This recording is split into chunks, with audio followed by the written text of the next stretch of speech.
Give it a second. You're lying to me. All right, we are live now. Lying to me. There's going to be revenge. Give it a second. You're lying. Yeah, dude. How have you been? How all of you savages been? That is a question. That is a question that needs to be answered right now, here on this stream.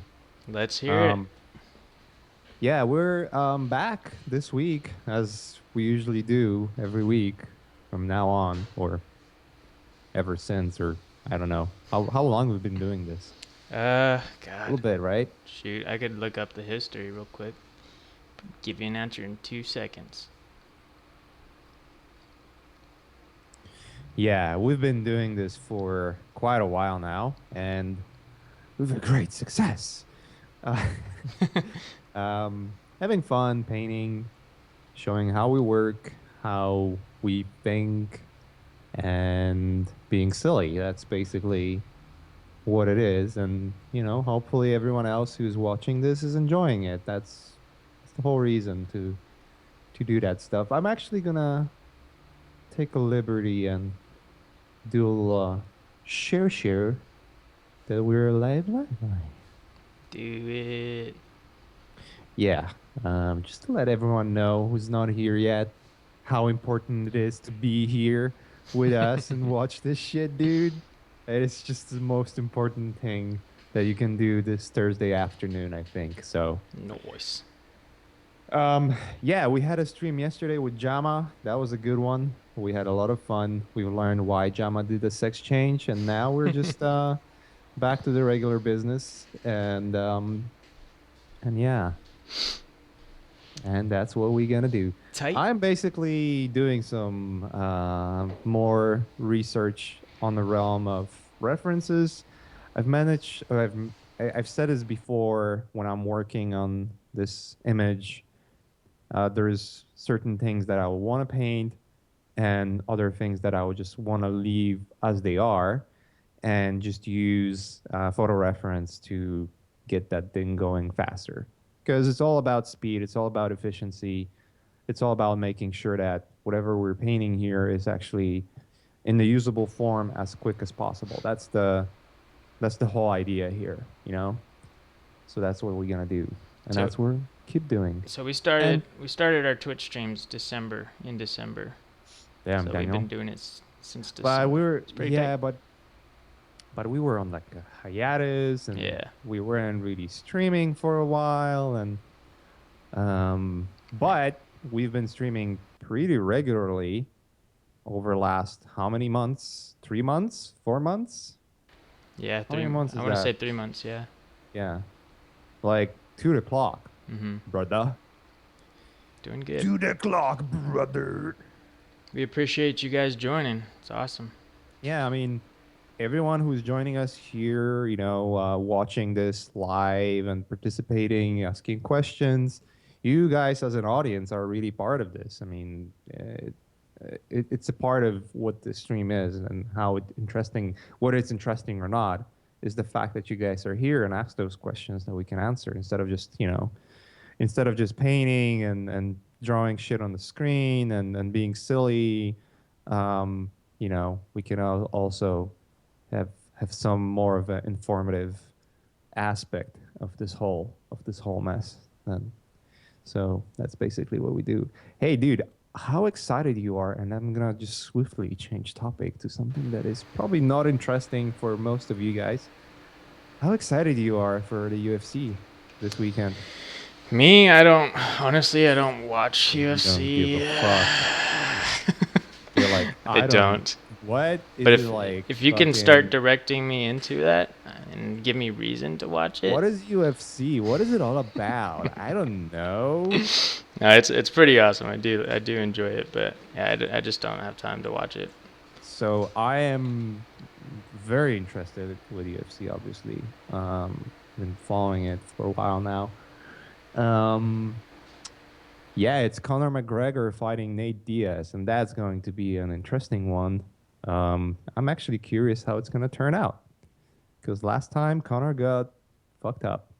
And I'm curious how it's going to be this time. I'm pretty sure it's going to be really tough. Perhaps it is time we acquire a larger. I like it, dude. I like it, Yeah. dude.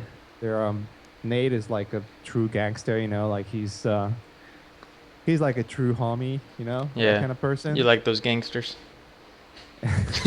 No, he's just very genuine, you know. He's not faking anything that he's doing, and he's a very genuine person. Mm-hmm. Connor is he's a showman. He likes to be he likes to put up the show, and he did that for the sport. I mean, he made some fighters make a lot of money, but Right. no, Diaz is not going down to anyway, dude. They are both gonna fight at 170 like the last time. So that's why I think it's gonna be really interesting because Connor spent like ungodly amount of money on a camp, Mm-hmm. like on getting a preparation. He flew in like all the fighters that like all the best fighters he can get from different disciplines, like top 10 boxing sparring coaches and sparring partners and all that stuff. Wow. So he's like really getting he spent like almost 500,000 or something like that on the Jeez. camp, which is like just 12 weeks, you know? Mm-hmm. So Goddamn. but he's been training ever since he lost. So Have you ever been to it's one of those fights? Like, have you seen it oh live in dude, person? no, it's if you want to get there and want to have a decent ticket, you're gonna pay a lot of money, Oh, really? dude. Is it? Unless it's like a shitty fucking fight that Yeah. nobody cares about. But like seeing Connor and Diaz, like if you want to be pretty close to the cage, dude, that's a lot of money, dude. That's I probably not be able to afford it. Somebody So asked, is Diaz going down to Gregor's no, weight no, I now? already answered Oh, that. you did? Yeah. Oh, cool. Wait a second. I need to sip a coffee from my Arcafe Oh, mug. coffee sounds good. Where do I get me one of those? You want one? I can send you one. Please. That'd be epic. We're gonna get those. That's a shameless plug. We're gonna get those for you guys, so you can buy it online. We're gonna make a merch. That's Make awesome. that merch. Yeah, I wanna start giving those away. But yeah, well, here's an interesting part why I've mentioned this and why I'm talking about UFC. Or there's two reasons for it. One is just like I always want to find something that is outside of the realm of art that I can have as a hobby and be interested with. That's why I'm doing jiu-jitsu and training jiu-jitsu Mm-hmm. and the fact that I'm training jiu-jitsu also made me more interested with um, UFC Right. because like when you watch so here's the thing when you watch UFC when they're punching each other's in the face, that's exciting, right? When they're getting kicks and punches and all that stuff. But whenever they go to clinch or go to the ground, that's Mm-hmm. when people are like, oh, it's boring. I don't want to watch this shit. Oh, they're just like hugging and stuff. Hmm. No, man, they are actually fucking fighting. Ground game is so difficult. And once you get to understand and know how it works and what it Sure. really entails, especially with jiu-jitsu, how complicated it is to get everything going, man, like you look at the fight business quite differently. And when they go to the ground, you like, Yeah. oh, is he gonna pass? Is he like what kind of submissions he's gonna go for? And all that kind of stuff, Mm-hmm. and because you already do that yourself and you understand the logic behind it when you see some if you usually on UFC they don't pull out like sick moves or anything like that. It's very rare that someone will go into like really high level jiu-jitsu match. Mm-hmm. It's usually it goes down really quickly. um but when you get to see that, like some sick fucking submission, that's when you're like, oh shit, that's awesome, Sure.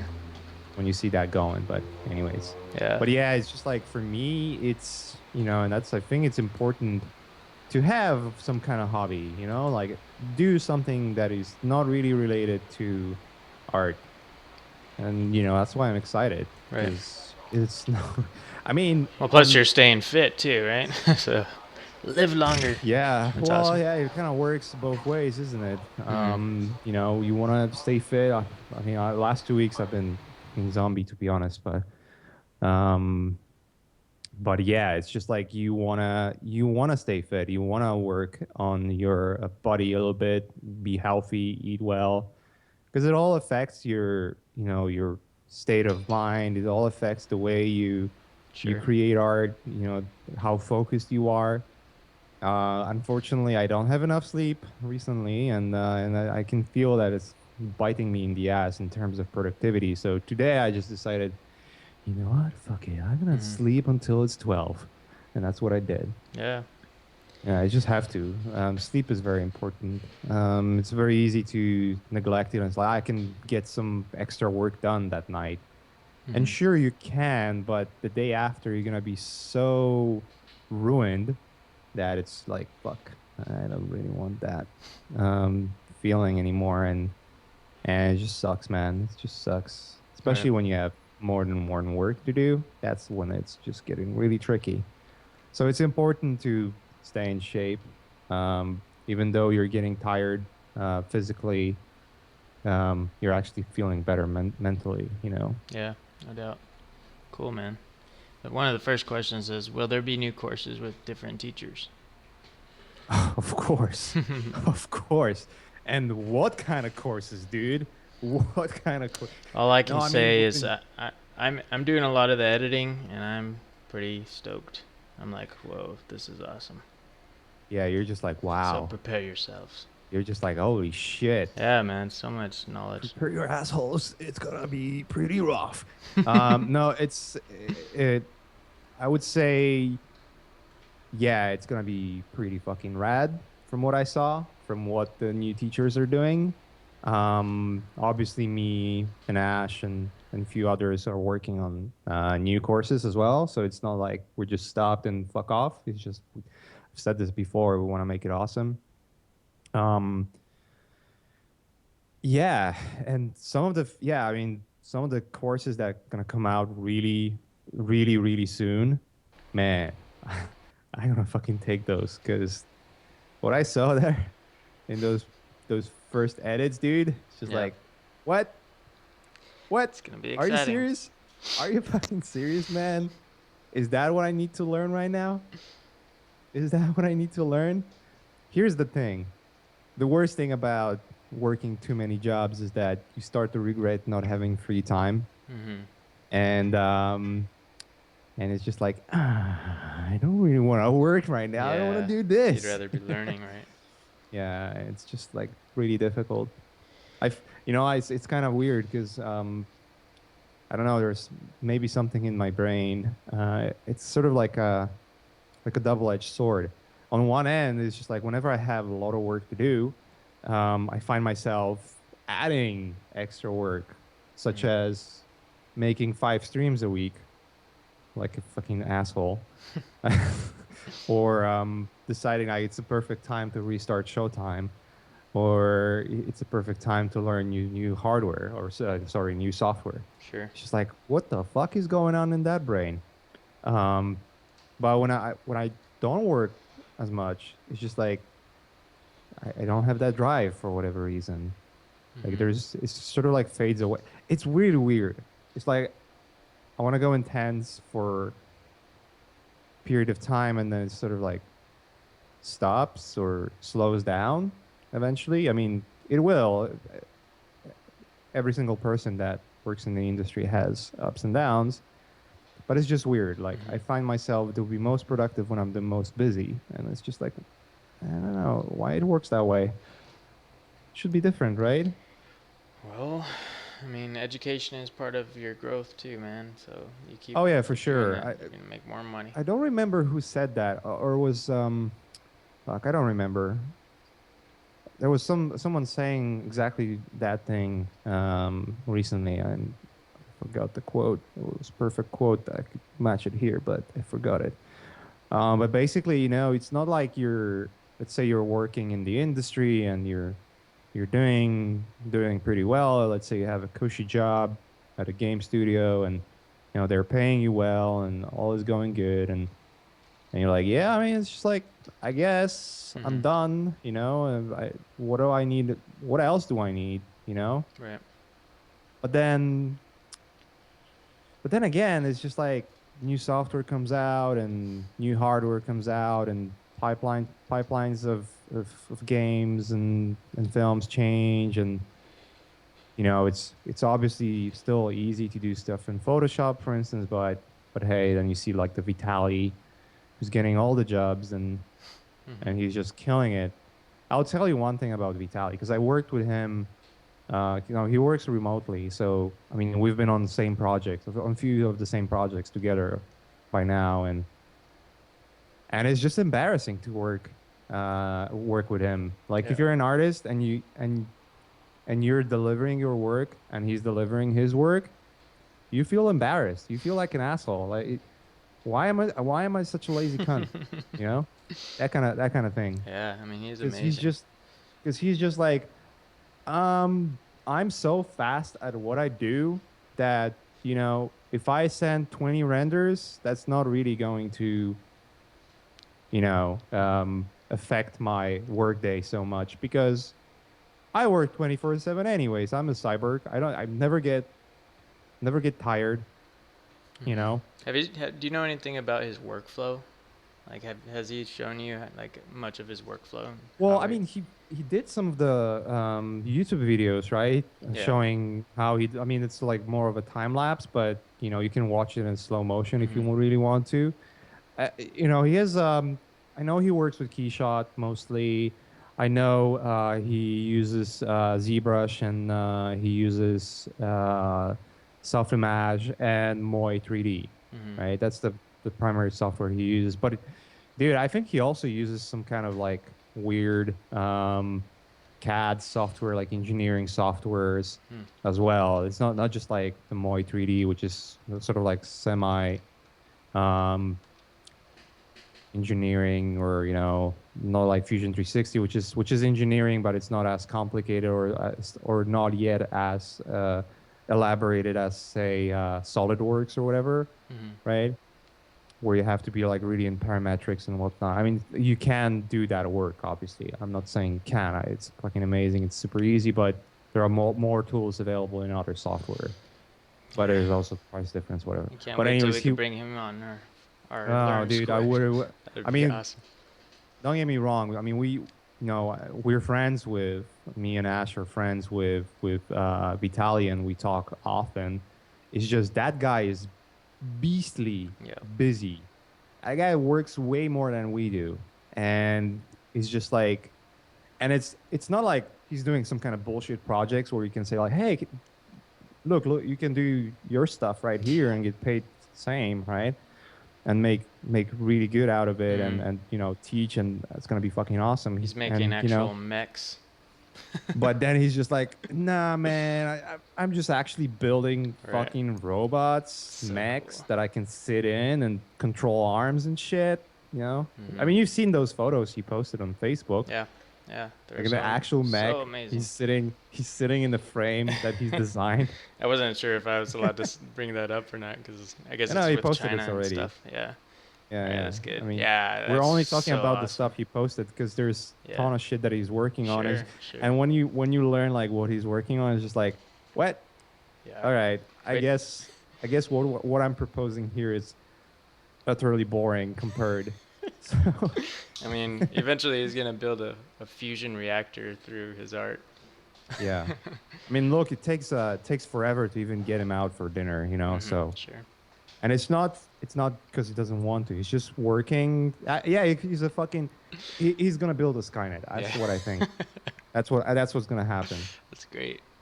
That's so He, cool. he's not even gonna program it. He's just gonna fucking build it in VR But see, himself. if he were to share his knowledge through Learn Squared, think about everybody else taking advantage of his workflow and all that as well. He doesn't And care. Honestly, look at what he does. And I took a lesson from mhm, him when I was listening to a podcast he did with Ash, mhm, where he said, Ash asked him like, "Man, you're releasing all this awesome Kit Bash stuff, right? Like yep, all the pieces. People can basically see how it's constructed, and you do those videos showing how you construct that stuff. That like no one else was doing that. mhm, He's the precursor of this style of work. I mean, after he posted his was Black Phoenix, I think. mhm, you could see Vitaly everywhere. Like Right. everyone was just fucking copying it. After he posted his Kid Bash pieces, start selling those. You go on ArtStation, half of the people are building from his pieces, and it Totally. looks like Vitaly's work. Yeah. So in terms of like the really high fidelity kid bashing pieces, he's the OG. Hmm. At least that's what I think, unless I missed someone who done it No, I first but keep didn't hearing the same thing. advertise. I keep hearing the same thing. Like he's I the leader. mean, maybe there's a person that have done it first but just failed at Sure. advertising it. Then yeah, then well, sorry. I mean, I Hmm. guess He's get working better for at the advertising. government, building real um, robots. but he's just like, yeah. I mean, he's a beast, man. Hmm. He's fucking awesome, dude. Yeah, I'll link And him. it's not like he's secret with his workflow. He shared a lot of it. It's not really that complicated either. And he doesn't shy away of sharing it. The truth is, he said, and you can go and listen to that podcast he did with Ash. That was on the Collective podcast. You can tell what he's like. You can listen to what he said, and he said, when you share your knowledge, and that's what we do here at Learn Squared as well, and that's how I convinced Ash to do that stuff as well. When you share your knowledge, you're sort of giving away your secrets, something you worked for last 10, 20 years, right? Hmm. Depending on how long you've been in the industry. And it might feel kind of weird because it's like, man, I went through all the struggle, and it was really hard to get all the answers that I needed, and now I'm like sort of giving it away to everyone, and those people can basically take it and have it almost for free because they don't have to go through all the struggle that I did Totally. to figure it out, Yeah.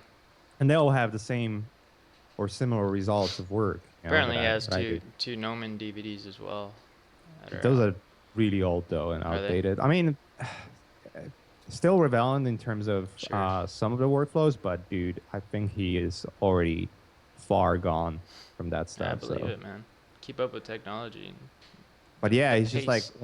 once you share your work, and once you share your workflows and stuff like that, it's just like you put yourself in a situation where you have to learn new things, Hmm. right? It's like it's not enough anymore for you to do the same stuff.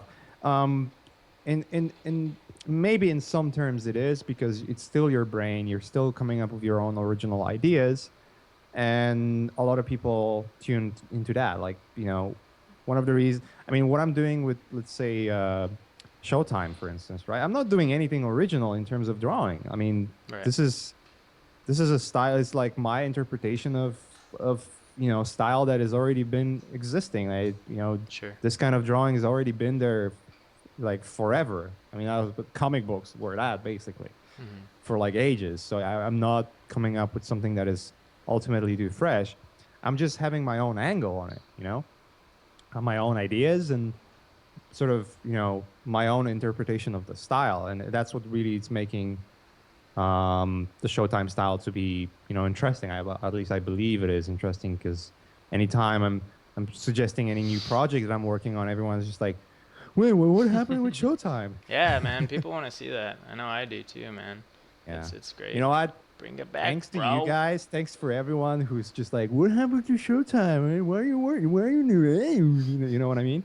Um, Basically speaking, it's just like I decided, like, yeah, you guys are right. I should fucking get it done. There you So go.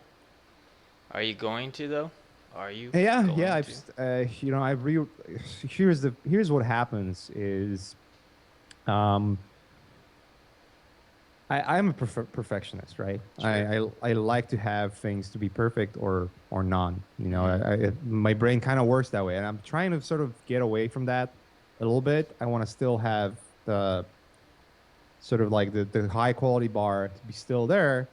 But I've noticed that being too focused on perfectionism can also make you less productive because things Totally. will never be good enough Yeah. for what you want to do, right? Totally. So that was like, I consider Showtime to be my like a digital baby. And I was just like, I don't want to fuck it Hmm. up. Like this is my one and only chance. And then I started like to think recently, it's just like I don't know. I think the world is there. One idea might not work while the other will. So Hmm. why not trying this idea? And so what I did is just like I rewrote the whole comic. Some panels that I drew, some of the sketches. I basically sketched out like 20 pages before I dropped it, Hmm. or before I went to like fucking beast mode with work Yeah. with like clients and shit. Um, and I'm gonna reuse some of the panels that I drew because they work in the context of the new story, and I'm just pretty much gonna do it with bite pieces. Hmm. I'm thinking about getting like a really short comic book, sort of in an introduction to what this world and characters are, and then just go from there. See how it goes, and get those illustrations going, and just work on it, just deliver more and more Right. because it's I mean for me it's fun. It's just like it's totally in my realm of what really interests me. I'm a big fan of Gibson and Philip K. Dick and Hmm. all the cyberpunk stuff. So it's like yeah, I mean Well, I want to keep doing that. It's just like for me it's the most difficult part is finding time. It's sure. really that I Sure. wish and maybe there's something I could do about that, Well, once you do start sharing the images, so we could see your progress. That way we know it's coming. That way we could see that you're working on it. And we're just yeah. like, yeah, That's why epic. maybe I'm not gonna share how I'm doing the comic, Hmm. but on Art Cafe I'll start streaming Yeah, man, some of the progress I'm doing on the actual illustrations because maybe that I'm would gonna be get great. enough of those to do an art book or something. I don't fucking Hmm. know. Yeah, Just over time we're shooting. just gonna build them up and. Shoot for stars though. Shoot for stars, right? Hmm. Um, Speaking of which, we have some. I mean, I cannot say much just yet, but I've been talking with Ash recently about some of the ideas we could start sharing here over at Iron Squared Twitch channel. Cool. And we got something exciting in plans. I think once you guys hear about it, you're going to be excited. And you're going to be like, what? Awesome. So are you gonna share anything this channel or today? No, Ah, no, you son of a not yet. bitch. I'm just, I'm just being like a shameless Yeah, teaser. yeah, yeah. Like just, oh, we got something We'll be really sharing interesting soon. going on, but I I'm think not gonna I say think shit. I think we will. I think it'd be better to share it here. Like the people should hear it here first because they're Oh yeah, following that's what us. we gonna that's what we're And gonna then do. yeah, So just tune in to every single episode we're having here. You know, just tune in, guys. Just listen to 2 hours of rambling because maybe in between the lines there'll be me and or Ash just dropping the knowledge, and saying like, "That's what we're gonna do," and yeah. then whoever is online is like, "Yes, Going into another question, it says, yeah, "Hello, let's go." what course do you recommend for a person that wants to be an illustrator, like for cards or games, card games or book covers, freelance work, etc.?" Um, what do you think, John? Pajama stuff, I'd say, narrative, yeah, yeah. narrative concept art, That's or a good one yeah, to start that's a for good sure. one. Um, we've had a lot of requests to get like sketching courses and whatnot. I mean, we're working on it. We don't want to Yeah, get like yeah, we a are. random artist. Of Like, course. hey, I am a random artist A that works for company B, and you probably heard about me if you're really into art, Mhm. but otherwise you probably don't know who I am, Mhm. and my art is not that amazing either. Like, we don't want to have that kind of artist. We strive for getting really the best in the industry because we believe that the best in the industry have, I mean, if just saying, like, if we get a Vital, like, if we want to get someone who's like amazing at, hard surface, Vitali, it would be fucking perfect, but, he's unreachable right now. So, Yeah. but, we want to get like at least top 10%, of artists that you recognize and say like, yeah, if I'm thinking hard surface, that's the person I'm gonna be thinking about first, Mhm. or if I'm thinking character artists, that's the person I'm gonna think first. If I'm thinking environment concept art, yeah, that's that's definitely a person I'm going to be looking into. Right. Brad Wrigley, huh? The Crypt Walker. That'll be interesting. Maybe we should talk to him. That would be cool.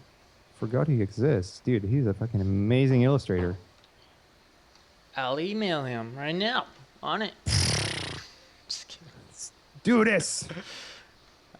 Next question says,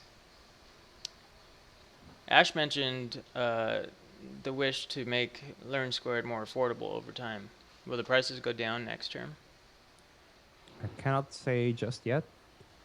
I cannot say just yet. We'll keep you guys posted. Whenever we can, we'll tell you exactly what the plan is. But we do want to make it more affordable for sure. And we will. Mark my words, we will. We will. God, we will. I know it sounds ambiguous, but it is what it is. We want to be as open. So here's the thing: when you run a business, that's like a truth speaking out of my asshole. If you're running a business, you want to be, the rule of the thumb is you want to be as open as you can, and as transparent as you can, but some things have to be kept in secret or be released at the specific time because it's still a business, So. Yeah, I'm sure they understand. So we're artists. We want to do amazing work. We want to share what we learn because truth of matter is me, Ash, and everyone else, we've learned from the community. We've learned from people sharing their knowledge. So we want to give it back. And as a byproduct of that, we're also businessmen at that point. So. This next one says, would you guys consider an alumni discount for taking mentorships in the new programs? Yeah, maybe. I don't know. It's all of the things you guys are asking, including that question, is something we do have in our discussions. Me and Ash and everyone involved, we're talking pretty much every day, and discussing like what can we do to make this whole thing better than it is, how can we improve? How can we make it better and better every day or every week or every month or whatever? Like what is this company? What is Learn Squared going to look like in a year from now? Those are the questions we always ask ourselves, because one thing we don't want to do is we don't want to run a company, run a school that is basically the same all the time. Like, not only is it just boring, but also considering how everything changes in the world, like how the world changes, how software and hardware evolves, and how much of the stuff that is out there is really influencing artists. You have to be flexible with the way you teach and the way you present your knowledge, right? To make it as accessible and as easy for everyone else to digest as possible, and that's what we strive at, and we want to do it every day. And every single question, whether it's discounts for current students or how we can improve courses or what we're going to teach, how we're going to expand the school, who's going to be what, and even just the fact that we're running Twitch streams. Is there any other school that is doing that, John? No, I know Adobe's doing a lot of things, but that's not really a school. Yeah, it's not really a school. I mean, maybe there is, but I haven't heard of it. Mm-hmm. If you guys heard of any other school that's twitching, that would be perfect. Because kudos for them. I mean, it's a good platform to share with you guys, and the more people can share, the better. Yeah. So. But yeah, I mean, we constantly want to improve, and we're constantly trying to find avenues that are basically allowing us to do that. And Twitch is one of those avenues. One of many that we have in mind and in works. So. Yeah. This next question says, because of these trends of copying other artists like Vitaly Bulgarov, Prototypes, or Trevor Claxton or John Park, etc., do you think that it's going to affect how people should prepare their portfolios? Because everything in portfolios is more skill and less design / original ideas. Honestly, what I'm gonna say about this is very simple.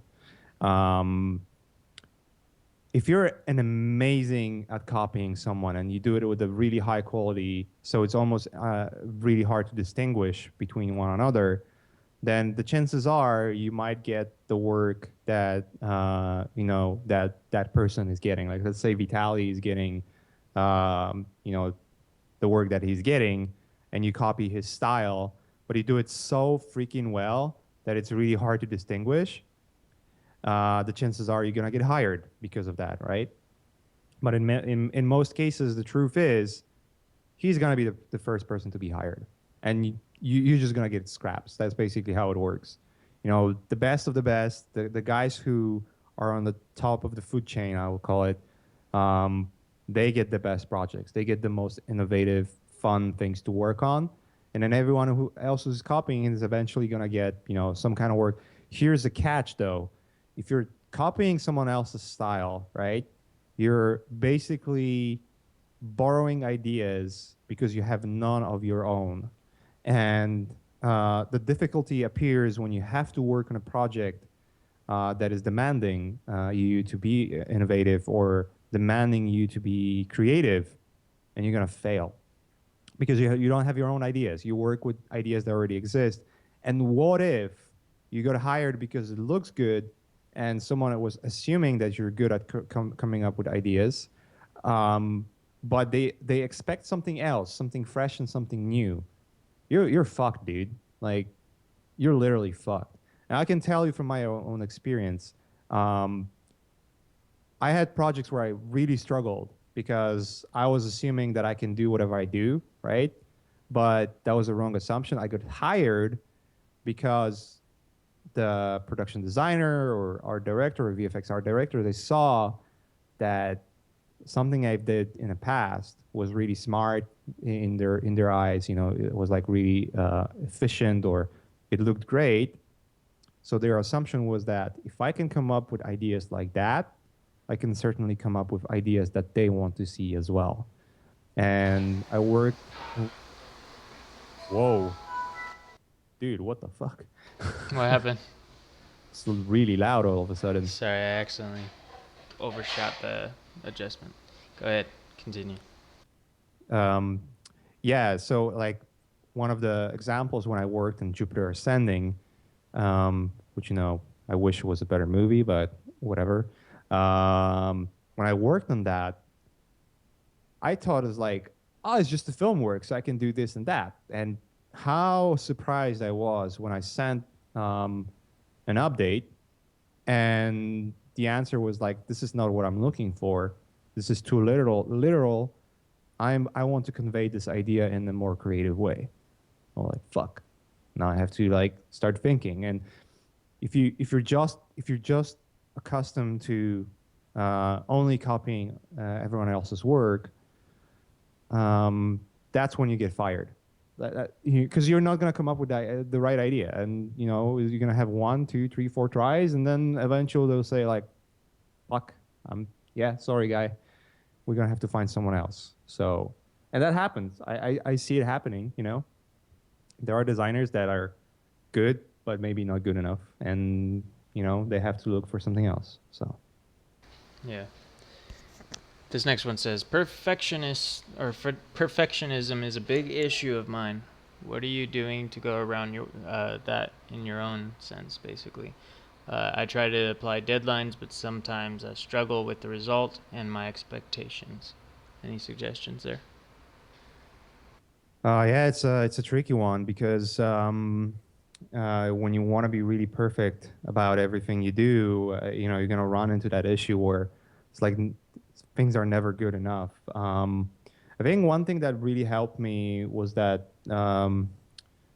reading about Scrum and reading about the startups. Like when we were starting Learn Squared, I was reading a lot about that because I'm an artist and I think like an artist. And when you look at when you look at a lot of artists are great, but they're not great at business. And you can see like amazing artists are not making that well, whereas some artists that are okay and maybe a little better than okay are making really well is because they are smart and they know how to negotiate, they know how the business works, and they know when to say no and how to find the best deal for themselves.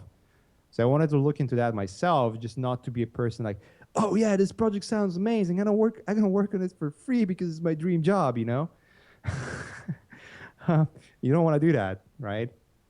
Um, so I've started reading about the business side of things. I've read about how to start a startup. There's a couple of books that we will list here later on, somewhere down the road. And I read about Scrum as well, and how you get the projects done. I used to work in the Scrum methodology when I was at Crytek, and I was protesting it because I felt like it's some asshole coming in, thinks that things are done the right way. He never worked in games, blah blah blah. Can you go a little bit into what Scrum is? He's So asking. basically, Scrum, the idea behind Scrum is that you team up with a bunch of people to solve the problem. And basically, you break down big tasks, or let's say you want to make a video game. Let's put it that way, right? So instead of having a regular run where we're gonna do 12 levels and we're gonna work at them all at the same time, and fucking and like 6 months later, let's see how it is going. That's not how Scrum works. That's basically, I think it's called a waterfall. It's called a waterfall development cycle, where you basically just do everything at once and hope that the end result's going to be good. And if you have really talented people, that's how it's going to work.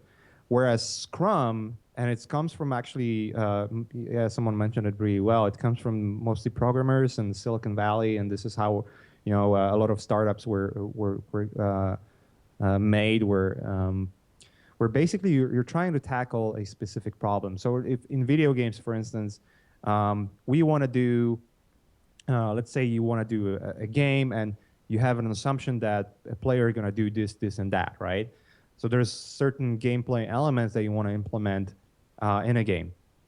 So the idea of Scrum would be to test those elements if they really work before you even jump into doing the level design, before you jump into doing the story. So you're gonna get an artist, you're gonna get a programmer, you're gonna get a designer, and you're gonna get a sound guy. You're gonna get like a bunch of people from different disciplines, and they're gonna work together to solve the problem. They're gonna work together. They're gonna do daily meetings. It's called stand-up meetings. And you don't have a fucking producer that doesn't know how fast or slow things should be done. You are the producer. You like, if you're an artist, you go onto the planning. Like, you plan a sprint. Some sprints can be a week long. Some sprints can be a month long. A sprint is basically in that specific time frame where you want to solve these issues that will basically move our product towards a specific goal. And in our term, for instance, let's say the example is the product is creating a gameplay element and testing it and seeing if it's fun, because there are a lot of things about the game itself are running on the assumption that this specific thing is fun, right? So sprint planning would be, okay, how do we tackle it? So programmer will say like, I need to write like a wireframe code or whatever. Designer says I need to do a block mesh to support the idea that we want to test. And artist will say, yeah, I mean, on top of the block mesh, we need to have this and these assets just to see if they work with that specific block mesh, so that that layout doesn't look weird and it's still sort of like within a realm of realism. And a concept artist will say like, oh yeah, I mean, I can make some storyboards or whatever just to show how this will animate, and animate will make like a crude animations. And it's just like, you work together, you sit together, and you discuss progress every week, and you know exactly what you can do. So you have to be really self-reliant, but you don't have producers. You don't have anyone coming in and checking your work. You are checking your own work, and you're being, you have to be really serious about it, because basically everyone else in the group will check if the progress is going. And if you cannot complete it, then someone will try to step in and help you. And that's the whole idea. It's not only just you're assuming this is what I'm gonna do because I know this is how much can be done. But it's also about if you run into problems, then there are people in the group that will help you, and vice versa. If someone else is running into problems, you want to jump in and help them. So, and you do a daily checkups, like very short meetings where everyone is stating, okay, this is what I'm doing, this is how much I've done, and I'm still in the truck, or still in the truck, and maybe I'm not, maybe I'm lacking behind, and then you express, okay, why is that happening? And a programmer will say, well, apparently scripting that whole idea takes longer, and we're running into the issue where this specific part is not going to work because then it needs like a specific module, whatever, right? So you're all constantly every day on top of what's going on, and you can nail down the problems and obstacles and try to find solutions to them as soon as you can. And the way you test the results, you're basically testing all the time. It's not like, let's see how it's going to look at 6 months. No, it's more about, let's just keep looking at it all the time and see if it works. And if it doesn't, let's address the issues and make it good, and fix it. Whereas in the waterfall development cycle, it's like, we write a story, we assume it's going to be 12 levels. Let's do the gameplay, let's do all the concept art and whatnot. And then what happens is that all of a sudden, this one full blown level that you've designed and built and fucking animated and everything just doesn't fucking work. It's just stupid. Like, it doesn't fit the story. It's boring. The gameplay assumptions that the shooting bad guys is going to be fun. It doesn't work at all. And like, oh shit, we're fucked. So all of a sudden, half of the work gets scrapped. Everyone is crunching, and you have to push the deadlines, and you're fucked. So Scrum is kind of allowing you to prevent that. It doesn't work in some cases. It works in most cases. I found out that it's a really good tool to keep yourself accountable. So, dude, I went into Scrum and I forgot what was the original topic here. You remember that? What I was talking about in the first place? Perfectionism. How you Oh, overcome? right, yeah. So the idea behind the Scrum and behind creating something and testing ideas is that you don't assume you have to deliver a perfect product. You're delivering something that is workable, and then because you want to do it for everyone else, um, you just ask them for their opinions. Like, let's say you're creating an application, or let's say I want to create a comic book. Make an assumption like this: I want to create a fucking awesome Showtime comic book, and I want to do it in a specific style.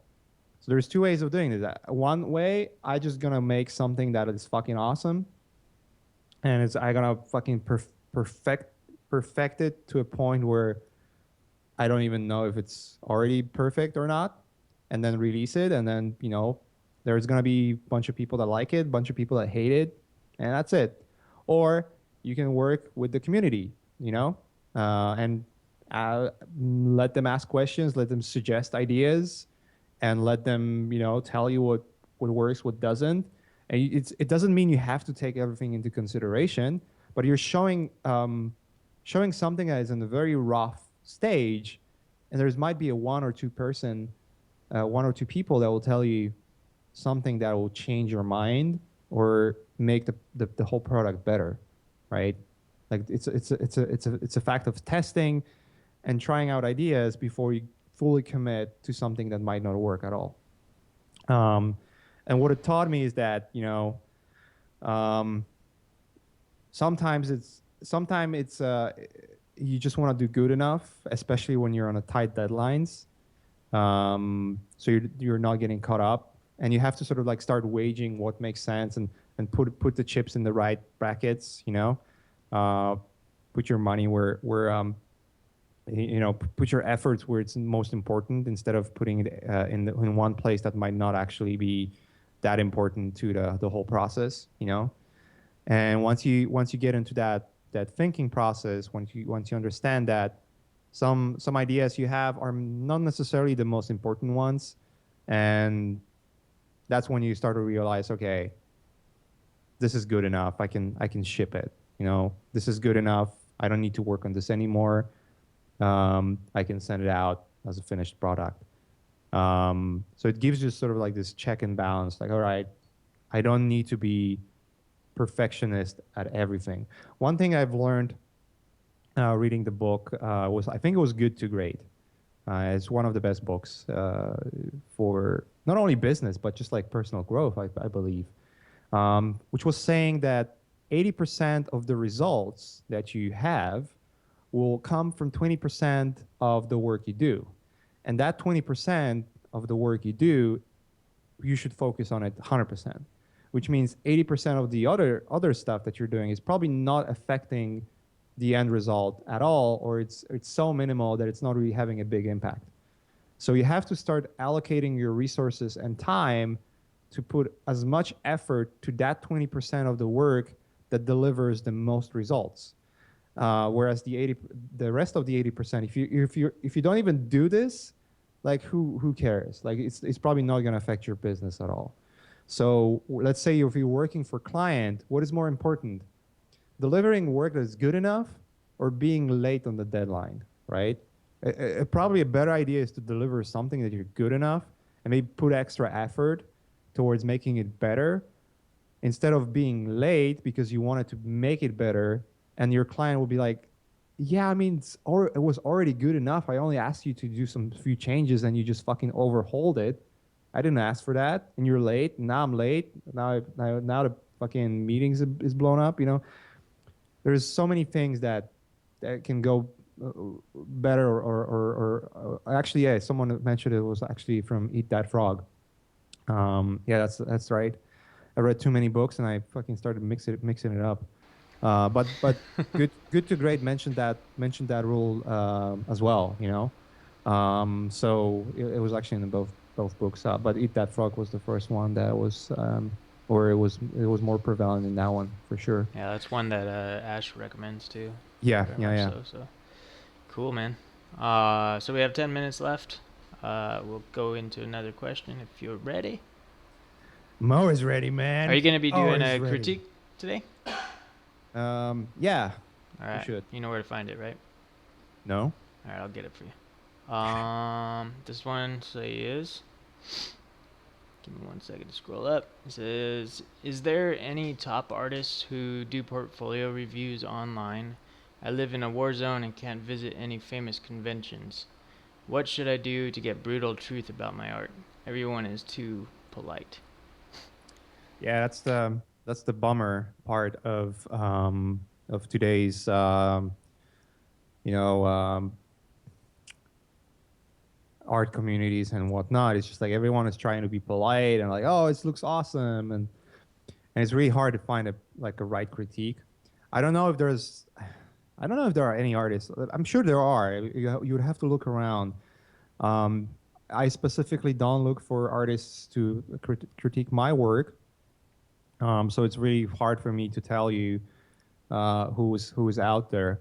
I would need to do a research myself, but I'm pretty sure there are artists that do that do like one-to-one mentorships and whatnot.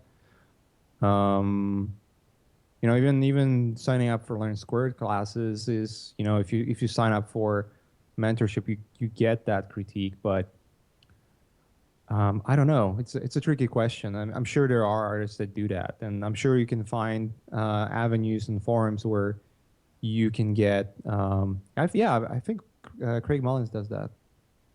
You're right. You would have to research and ask around and see what's up. Um, but yeah, I mean, it used to be that you go on forums, and when you're on forums, it would be much easier to get a critique before the Facebook rolled in. Attention spans of artists and people in general just turn us into fucking monkeys, to be honest. Um, I don't remember who it was. There was some research that was done that our attention span is like lower than some, I don't know. It was like a fucking chipmunk or something, or some fucking one of those stupid animals that you consider to be idiotic, and that's what basically our current attention span is as humanity, because of fucking Facebook and everything, because everything is snap, snap, fast, fast, and we don't really pay attention. If I mean, even if you go on a road and you see people, you see fucking people playing Pokemon Go and running into a street, into an intersection Yeah, on that the red goes to light, show, where right? like what the fuck? What in the fuck? Like people are running into streets where the cars are going full speed because they want to catch a fucking ones and zeros on their phones. I mean, that kind of tells you everything about what's going on right now. Sure. I mean, But it used to be that, you go on the forums and, like whether it's conceptart.org or Siegen forums or other forums that are out there, and you would find people giving critiques, and that was kind of cool. Today is like you have to be sort of like, I guess, more reliant, and really the best quality check you can do is look at the best artists, especially those who teach. See what the formula they are teaching. Pay attention to what they say. What is the most important part? You can learn everything today. There's resources for every single thing you want to learn. You can do it online. And then look at forums, look at ArtStation, look at forums where people post their work, and be honest with yourself.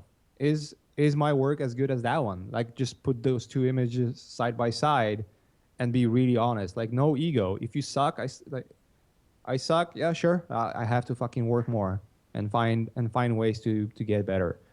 Um, and that would be, I guess, my solution or advice, if you cannot afford, or you cannot find people that will give you the critique, you know online and whatnot. You can always just look at other people's work, put it side by side yours, and if your work is good, then it will be noticed. I guess the best rule is, like, are you getting job offers? Mm-hmm. If you're not getting job offers, if no one is calling you, there's two reasons for that. Either your work sucks, or you're not advertising yourself enough. And if you're advertising yourself enough and no one is calling still, your work sucks. That's there's no other way to put it. Um, you want to get offers. That means someone is appreciating your style, and someone is appreciating your the quality of the work you do. If no one is calling you, if you're not getting any offers, then it means that you're among hundreds of thousands of artists that are on your level, and you're gonna be delusional if you think you're good, and no one is calling because, I don't know, some conspiracy theory or whatever. All right. Well, we're gonna stop there for questions, unless you want to take more. I sent you the images for critique. You could choose out of those. Mm-hmm. Let me see.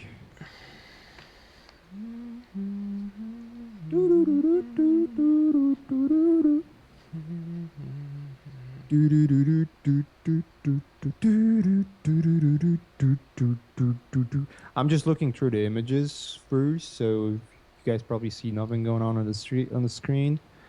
I want to just see what's out there, and pick what I think would be worth to talk about, maybe. Cool. Um.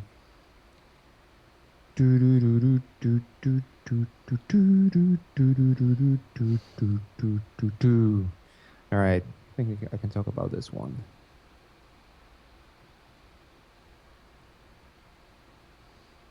Here we go. I'll talk about this guy. All right, there's two things. That words belongs to Mobo Bomi, or fuck. I think it's Sorry, guys. It's just me pronouncing your names in the wrong way. That's all right. Motherboard. I'll I'll get the call that correct. guy. I'll call it motherboard. No, Mobo. he's here too. I believe he's in the channel. I know. I recognize this I think name. it's Mohammed, isn't it? Mohammed. All Yeah. right. Mobo, because that's how the folder was named. Sorry, I should have fixed that. I'll take the blame for that. You motherfucker. Yeah, it's Mohammed. He's All right. awesome. So I'll talk maybe a little bit about composition first, and so I'll work on this image, and this is gonna apply to all the other images. So what you were trying to do here, when I look at composition, I like to look at compositional rules and see what kind of works and what doesn't, and why it's there. You know, the easiest rule you're gonna have is obviously the rule of thirds. So, you know, when I'm doing a crop here with Photoshop, you can see that you want to have your points of interest either along those lines right here, or the points of interest be where those points are, right? So that's like the simplest rule you can follow in terms of creating interesting composition. But if you do it every time, then all of your composition is going to look the same, and it's going to be boring. But in this situation, why not? You know, you can basically just move this a little bit to the side like this, right? And then you already have that rule of thirds going on, and it's making the composition a little more interesting. Let's put it this way, right? So that's the simplest thing you can do. You can also move it even further. Let's say you move it like right here, but then you want to add like another element that sort of balances it out. So it's not just sticking on one end. It's, you know, there's two more. There's at least one more element. It doesn't have to be the same size, or maybe, you know, but it has to balance the composition a little more. So, you know, that's what you can do in terms of composition. So this works as a composition as well. It will probably have to be a little lower, honestly. Or maybe if I crop the bottom a little bit, that's gonna work too. You know, this works as a composition as well. And maybe, you know, when I'm looking at the shape and overall read, maybe I'll just make like a little opening right here. And that's already working for me, right, as a composition. And this applies to everywhere else. If you want to really do symmetrical composition, that's what I would do. I would basically make sure that everything in this composition is more or feels symmetrical, you know? So, oops. So I would just basically, it's almost like both sides are mirroring one another, you know, that kind of stuff. So composition wise, this is what I would go after. When it comes to your painting, you have to pay attention to light direction and what kind of clouds you're using and whatnot. When I'm looking at light direction and lighting, I'm paying attention to the background first.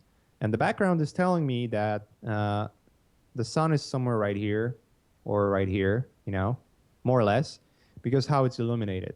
So if the sun is within the frame, that means it's shooting rays towards the camera, which means everything that is facing the camera should essentially be in shadows, which it isn't in here. So you'd have to completely change your clouds to something that is illuminated in a very similar way as your construction. Because right now, I'm getting mixed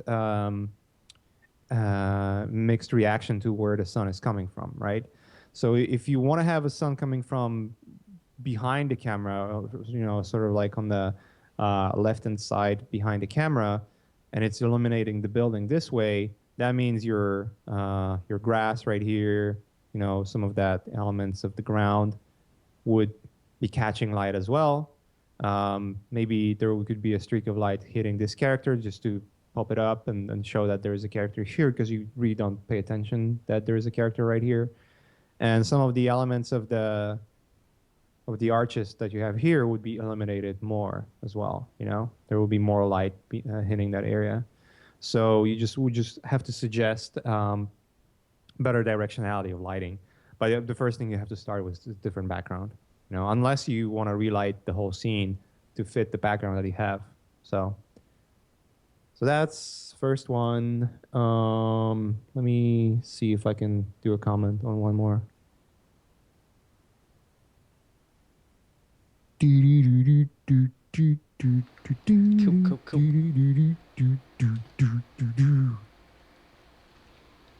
Let's see.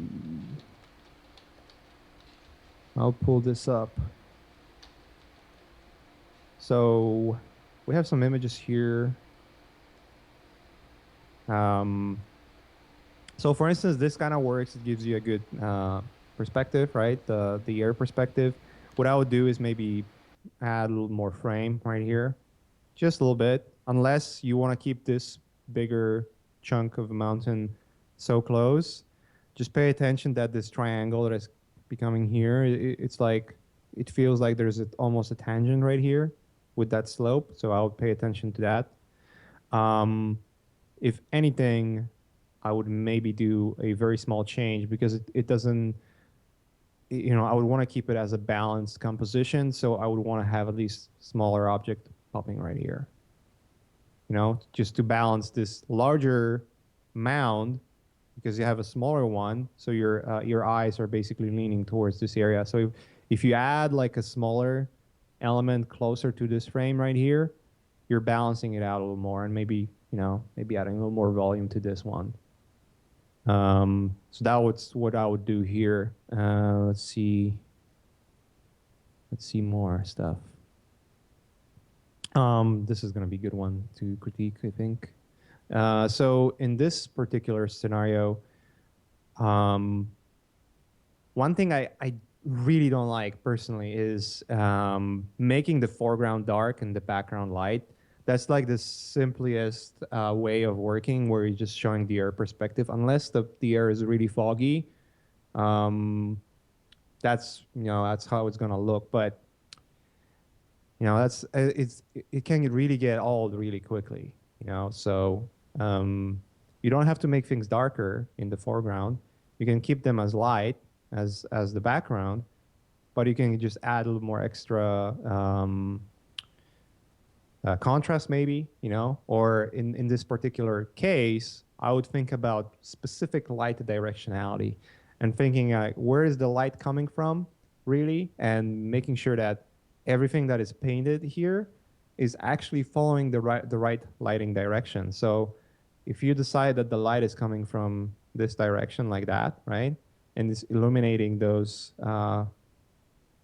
hills in this way, then you want to probably have sharper shadows here, even though it's they're fading away and you're getting this kind of what do you call it? Like different contrast and then air perspective going on here. You can lose contrast with distance, but you want to keep the directionality of light consistent, right? So this whole area right here would be getting light basically, and this whole area back there would be in shadows, right? So you get more directionality, and it kind of follows right here on those rocks as well. So you want to lit up that rock, unless it's completely in shadows. You would want to have light hitting it on the top, and trying to figure out where the light is, where the shadow is. The shadow would probably not be so dark.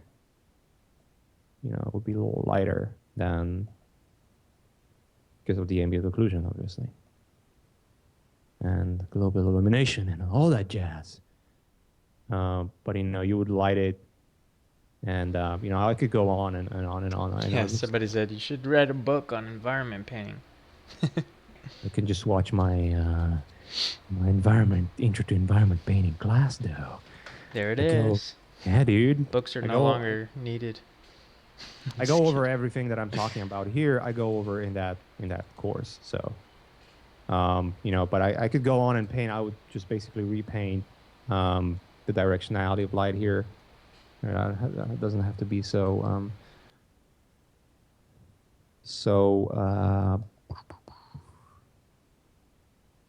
There is a very dramatic amount of atmospherics going on here, and I generally try to avoid that. It's a simplistic way of working, I would say, but it's unrealistic in most cases. It doesn't feel like a realistic lighting, so that's what I would go with. I would maybe drop that laguna here and probably just cover it and make it like it's more of the ocean is more in the background sort of thing. I don't know. Sweet. Cool. Cool, man. All right, let's wrap it up, guys. Yeah. Well, thank you all for joining us. Next week, That was awesome. same time, always weekly, same time. Ash is gonna be next week or not? He's at the industry workshops right Yeah, now. I Right? believe And I believe he. Let me check the calendar to confirm, but he might drop out this week. And I'll let you guys know. all right. So, Anywho, you know, we're but doing yeah, what we're definitely learned, Thursday so you'll be streaming, right? 1 p.m. yeah. Oh yeah, for sure. Awesome. That's not gonna change. You know, we're gonna keep working on this image like forever. Uh, but you know, we're making strides every day. So Yeah, I mean you know, you're maybe answering a maybe lot down of the road, questions. once I get a little less busy with work and maybe wrap up some of the projects that I'm doing, I might just start doing those streams twice a week. And you know, we're gonna go faster through this things. So, but it's just like, again, we're just having conversations here and some critiques, some cool ideas and everything, and QAs and talking with you guys, and that's not how I work normally. So you Yeah, know, I would be done with like 5 paintings or more yeah, by the time I'm doing this. So, for but sure. I'm more focusing on engaging with you guys and talking with you and doing the work as we go. So we can be at the slow pace and you can always ask questions, you know. You can always ask questions to what I do on the screen too, you know. So don't hesitate to do that. Well, you know, I'm here to help you guys. So, Yeah, all right, let's awesome, wrap it man. up. All right, Yep. cheers. I'll talk to you later, bitches. And All right, thanks for coming and I'll see you next week. peace out.